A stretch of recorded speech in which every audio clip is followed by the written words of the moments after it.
sous le soleil de Monza, la BMW Luigi semble dormir, gueule ouverte sur 330 chevaux. Voici la BMW Alpina, beau jouet technologique, étranger au hasard.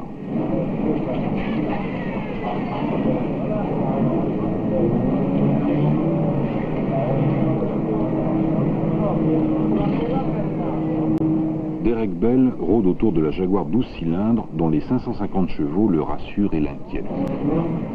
Alors elle l'avait donné à nettoyer.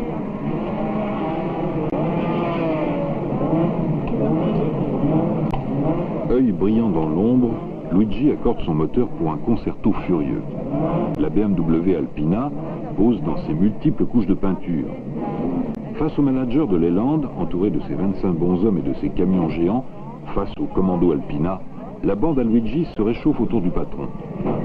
Pour eux, c'est déjà un miracle d'être au rendez-vous du championnat d'Europe 1977. Nuit blanche et soucis noirs ne se comptent plus dans le petit garage de Comblain, où les musiciens sont mécanos et les pilotes cuisiniers.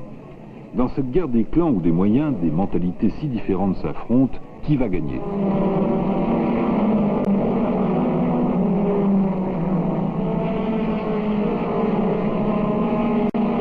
Quester est parti comme un fou, mais cette ombre rouge et noire dans son sillage, c'est la Luigi 76, la glorieuse.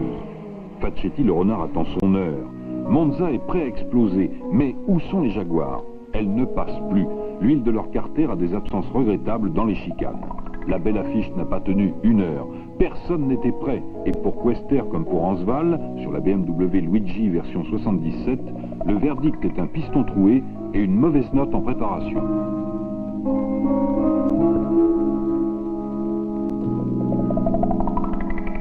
Facchetti tourne comme une horloge. Il cajole les vitesses, surveille les températures et conduit du bout des ongles avant de venir échouer la BMW sur un banc de spectateurs mouvants. C'est gagné. Finotto et Facchetti douchent l'ambition des usines avec du champagne. Les diableries de Luigi continuent.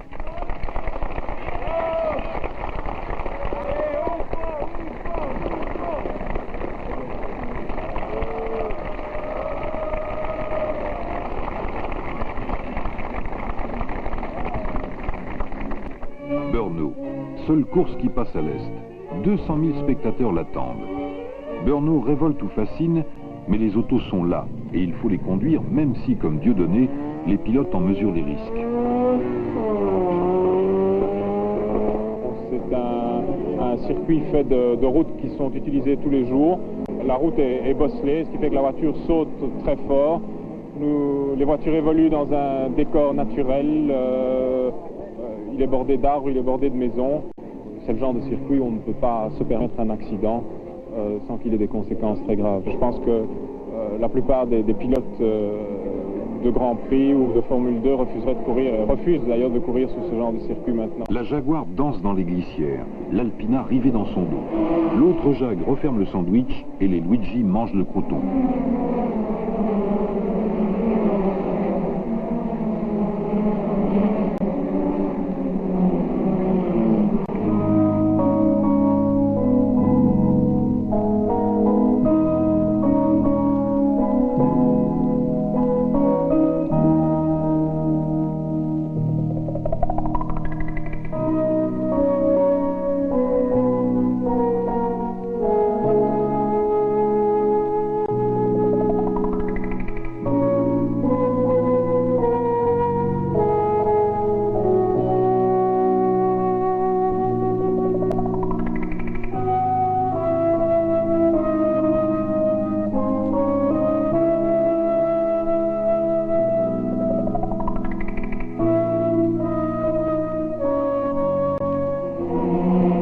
La Jaguar a besoin de toute la route et même un peu plus.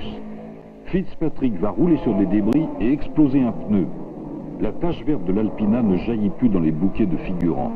La guerre des clans continue. Bovenzipen préfère que son jouet casse plutôt qu'il soit à la merci des Luigi. Elles sont toutes là, naviguant à l'estime entre les taches d'huile et les averses fraîches. Derrière, il ne reste plus déjà qu'un peloton d'éclopés. Brno tord les châssis, use les pneus et brûle les transmissions. Dieudonné le sait, qui roule avec un bras de suspension cassé. Il confie l'auto blessé à Ansval. Jean l'a presque montée de ses mains. Il lui parle. Il la ramène au ralenti, mais il la ramène.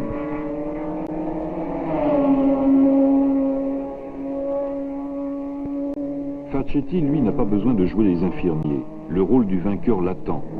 Luigi, inquiet pour son coupé 77, rit avec le 76. Il agite sa casquette et compte les points d'un doublé. Le bricoleur de génie fait grimacer les princes. La légende du ring, c'est un peu le château et beaucoup les départs dans la torpeur.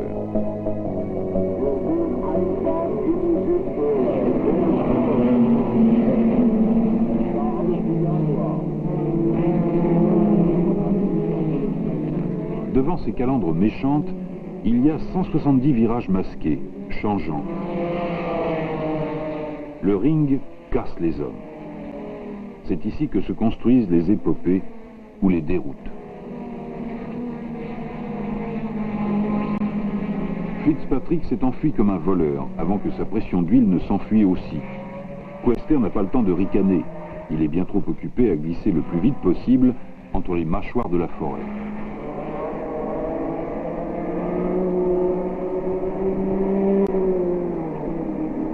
Les Luigi 77 ont lâché prise, insensiblement. Elles tournent moins vite que l'année précédente. Le jugement du ring est sans appel. Le coupé est resté adolescent. Il faudrait du temps pour l'équilibrer, du temps et de l'argent. Mais la bande à Luigi n'a que sa volonté et la course s'en moque.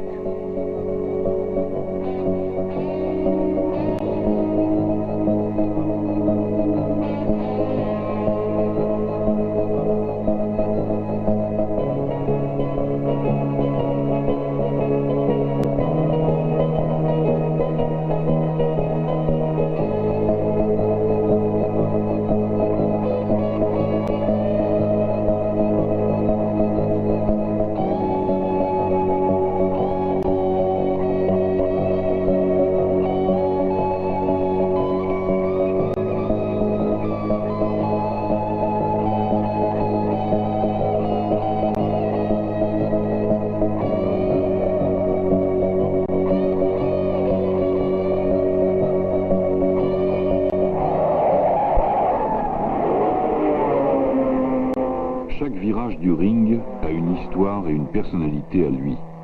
Il faut le dominer, sinon il vous domine. Luigi consulte son tour par tour, qui ressemble de plus en plus à une courbe de température de malade. Ses autos soufflent. Bell rêve d'aller chercher l'Alpina dans la longue ligne droite. Heureusement pour Quester, la Jaguar a soif.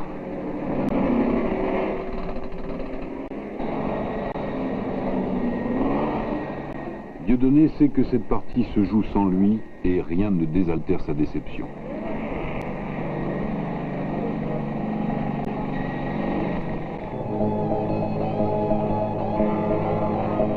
Le ring juge du haut de sa légende.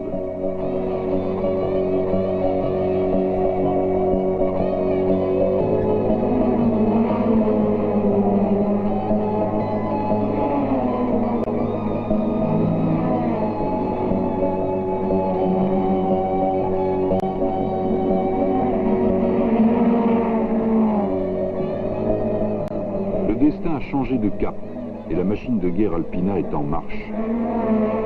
Tous les doutes contenus explosent dans la tête de Quester et cette voiture, sa voiture, il voudrait la saisir à bras-le-corps.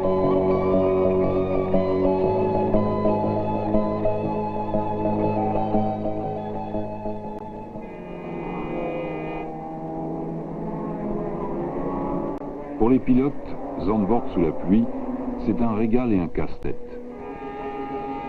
En groupe 2, plus qu'ailleurs, leur rôle est capital. Ils doivent savoir accepter un coéquipier, ce qui n'est jamais simple. Ils doivent maîtriser une bête hybride, ni proto ni tourisme, qui se tord parfois sous le fouet de la puissance. Ils doivent sprinter prudemment, calculer avec audace, et tout cela à 100% de leurs moyens sur un relais.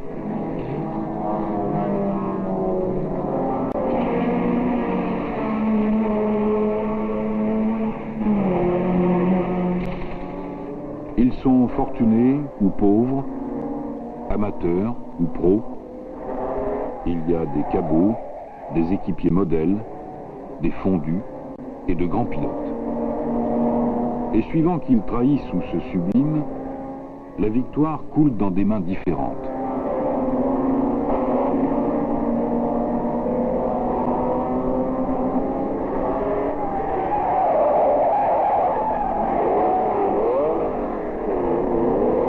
Le premier freinage de Zandvoort, c'est un modèle de férocité. 3 de front pour une seule trajectoire, et seul le plus méchant en profitera. Les Luigi se serrent les coudes devant l'adversité. Le patron s'est offert un aller-retour Belgique dans la nuit, avec montage d'un moteur vierge, et pose dans le coupé juste avant le départ.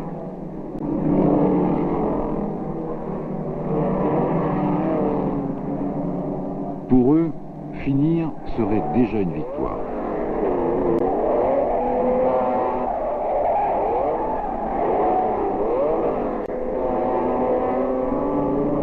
Le véritable front est devant, entre l'Alpina et la Jaguar. Esmans épaule Quester à merveille, et Rouse conduit comme un chauffeur d'autobus dans son couloir réservé.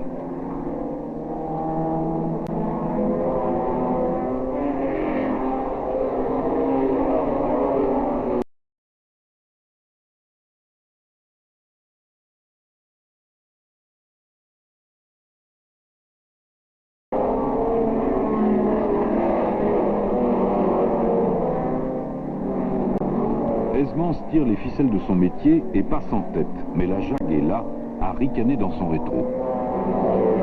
Facchetti serre les dents et grignote mètre par mètre l'espace qui le sépare des leaders.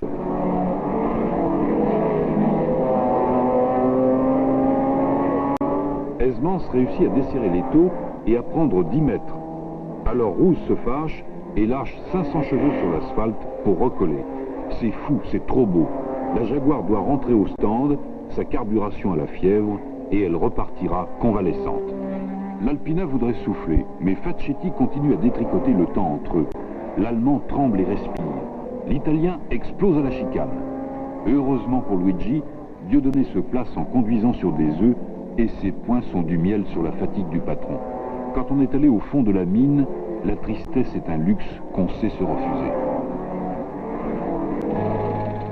Juste avant la course, il ne reste que les gestes nécessaires. Nourrir la voiture en pneumatique et pour le pilote, voir sa course comme un rêve prémonitoire. Silverstone retient son souffle. Jaguar sur son terrain doit gagner, maintenant ou jamais, devant des milliers de contribuables agacés.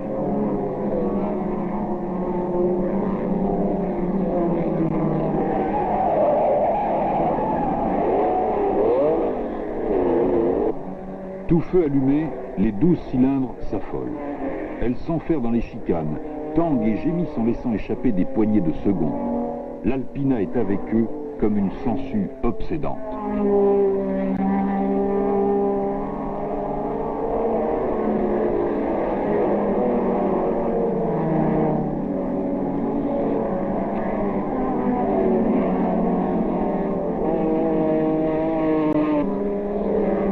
Les Luigi ont retrouvé leur suspension 76 et leur santé. Alpina, Jaguar ou Luigi, on ne sait plus bien. Les yeux sont sous de calandres crispés, de carrosseries déhanchées et de pneus boxant les trottoirs.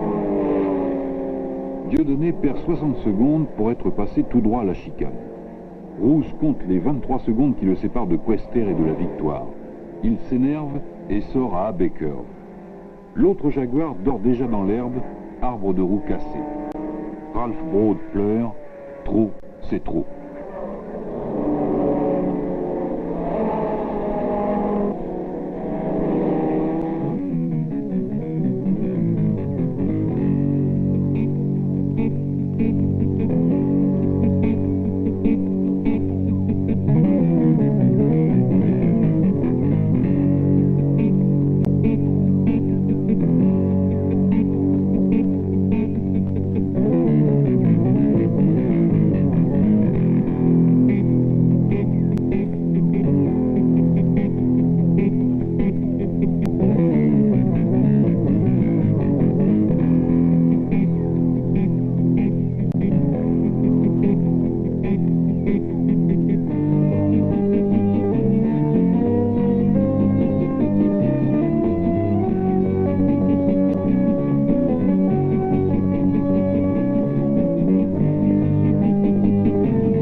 et il n'a pas ralenti l'autre équipage pour laisser aux Belges les points de la deuxième place.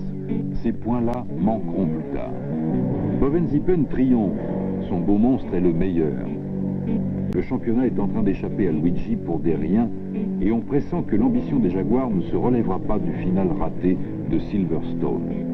La logique est respectée, mais dans le soir anglais étoilé de phares, il y a comme une brume de mélancolie.